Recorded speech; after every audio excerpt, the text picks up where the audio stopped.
எங்கடா எங்கே தான் இருக்கிற ஆளே காணோம். வா போய் பார்ப்போம், அங்கே தான் இருப்பார். இந்த எல்லாரும் போடுறா வா வீடியோ கேட்போம். வா எங்கெங்கெல்லாம் போய் தேடுறவங்களா? வீட்டுக்கு போனால் கொல்லைக்கு போன்றாங்க. நீங்கள் எதுவும் ஃபோன் பண்ண மாட்டேறீங்க. ஒரு வாரமாக வீடியோ போடுறதா இல்லையா? அதான் இன்னொரு நானும் யோசிச்சுட்டு இருந்தேன். இந்த வரேன் என்ன வீடியோன்னு ஏதாவது சொல்லுங்கண்ணா. என்ன கண்டென்ட் வாங்க சொல்கிறேன். சொல்லுங்கண்ணா, ஏதாவது ஒரு வீடியோ. என்ன வீடியோனாச்சும் சொல்லுங்களா. வாங்க எதுக்குண்ணா போகிறீங்க? என்ன வீடியோட இருக்கும்? என்னண்ணா பேசி கோழி பண்ணி கொடுத்துருங்க. இல்லையா கோழி வீடியோ தான். வீடியோ தந்தூரி தான் போட்டேன் ஏற்கனவே. என்னென்ன திருப்பி கோழி பிடிச்சி அது ஒன்றும் இல்லை. இன்னைக்கு அந்த நாட்டுக்கோழியை இடித்து அதில் ரசம் வைக்க போகிறோம். அதாவது முட்டையிடுற பக்குவத்தில் முட்டை இடாத நாட்டுக்கோழியை பிடிச்சி உரலில் இடித்து அதில் வேகத்தையே நாட்டில் எச்சு வருது. எப்படி செய்யணும்னு வாழ பார்க்கலாம். வாங்க பார்ப்போம். இன்னைக்கு ஒரு புடி இருக்கு.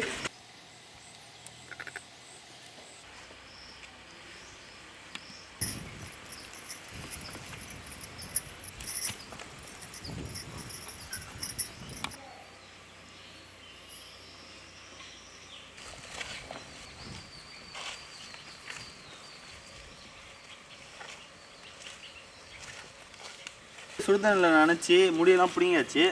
இப்போ அதில் சின்ன சின்ன முடி இருக்கும். அதெல்லாம் வந்து அனலில் காட்டி பொசிக்கலாம்.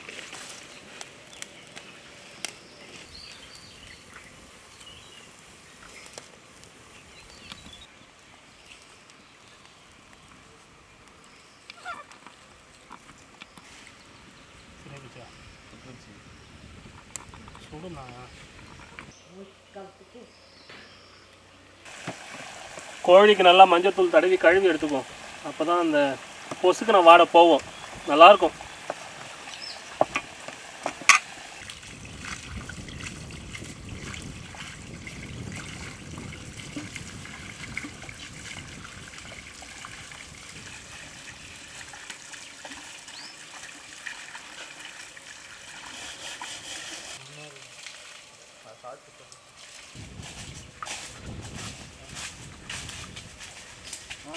கோழியை ரசம் வைக்கிறதுக்கு துண்டு துண்டாக கட் பண்ணி எடுத்துக்க போகிறோம். ஒரு மையமான பீஸாக போட்டால் தான் உரலில் போட்டு இடிக்க முடியும். அப்படியே முழு கோழியை போட்டு இடிக்க முடியாதுல்ல. அதனால் ஃபஸ்ட்டு துண்டு துண்டாக வெட்டிக்குவோம்.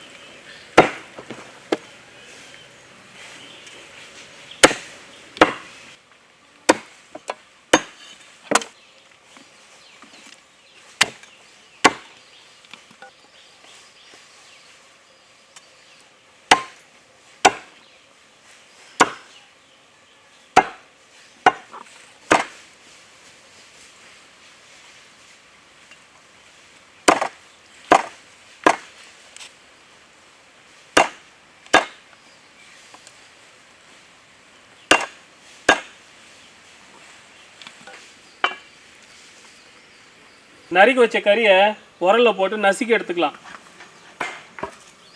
ஒரு 4 பீஸ் மட்டும்.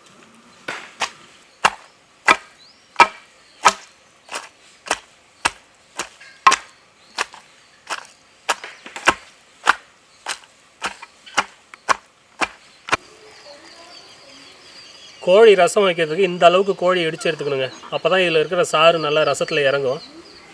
இந்த அளவுக்கு இடித்தா போதும்.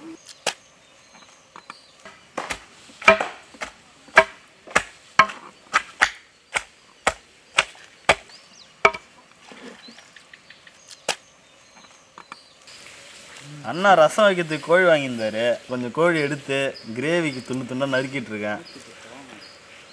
கறியை இடித்து எடுத்தாச்சு. இப்போ ரசம் வைக்க போகிறோம். ஃபஸ்ட்டு எண்ணெய் ஊற்றிக்கிறோம்.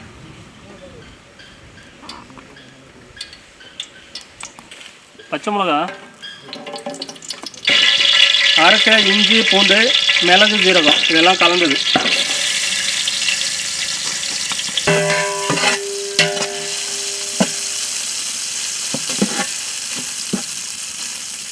அரைச்ச நாட்டு வெங்காயம் சேர்த்துக்கலாம்.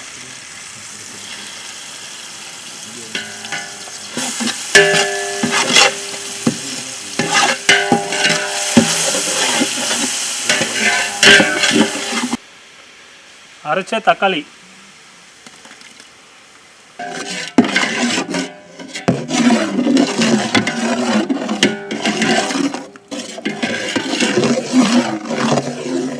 கருவேப்பிலை சேர்த்துக்கலாம்.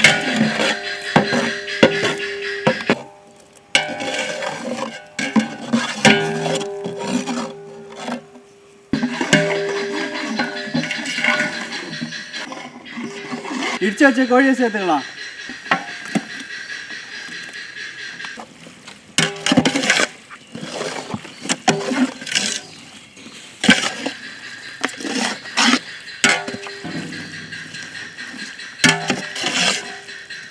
தேவையான அளவுக்கு தண்ணி ஊற்றிக்கலாம்.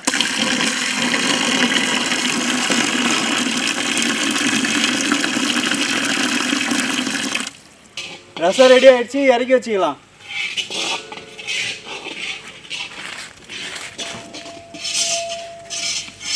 இதெல்லாம் தேவையில்ல. ரெடி பண்ணி வச்ச கோழி ரசத்தில் நறுக்கி வச்ச கொத்தமல்லி தாழை சேர்த்துக்கிறேன்.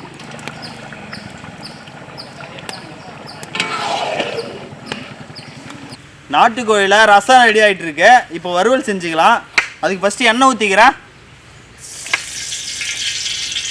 வெட்டி வச்ச நாட்டு வெங்காயத்தை போட்டுக்கலாம். கிரேவிக்கு நாட்டு வெங்காயத்தை போட்டால் தான் டேஸ்ட்டாக இருக்கும், அதனால் நாட்டு வெங்காயத்தை போட்டுக்கிறோம்.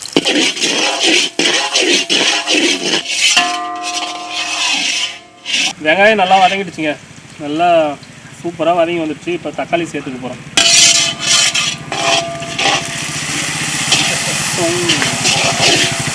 நசுக்கி வச்ச பூண்டு சேர்த்துக்கிறேன்.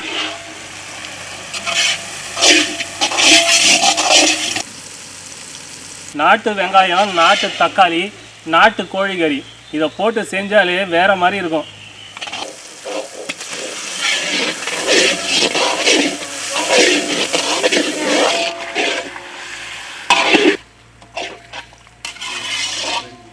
மிளகாய்த்தூள், கரம் மசாலா, சிக்கன் மசாலா,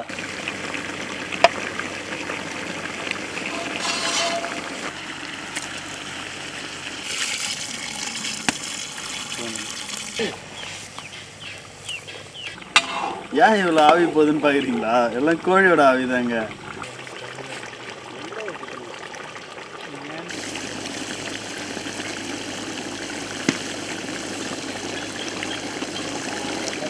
வறுவல் நல்லா சதன்னு கிரேவியோட ரெடி ஆயிடுச்சுங்க.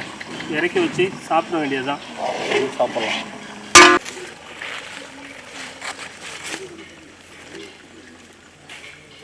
இல்லை கட் பண்ண கொத்தமல்லி அப்படி போட்டு அழகுபடுத்திக்கும். ஓகே,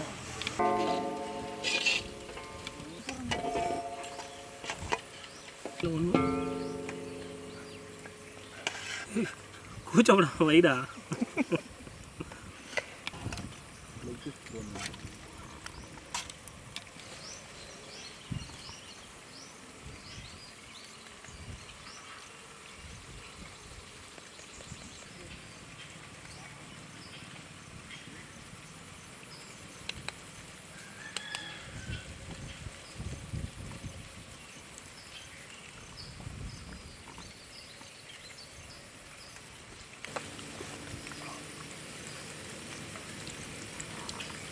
உச்சி முடியை பிடிச்சி ஜிவ்வுன்னு இழுத்த மாதிரி இருக்குங்க, அப்படி இருக்கு.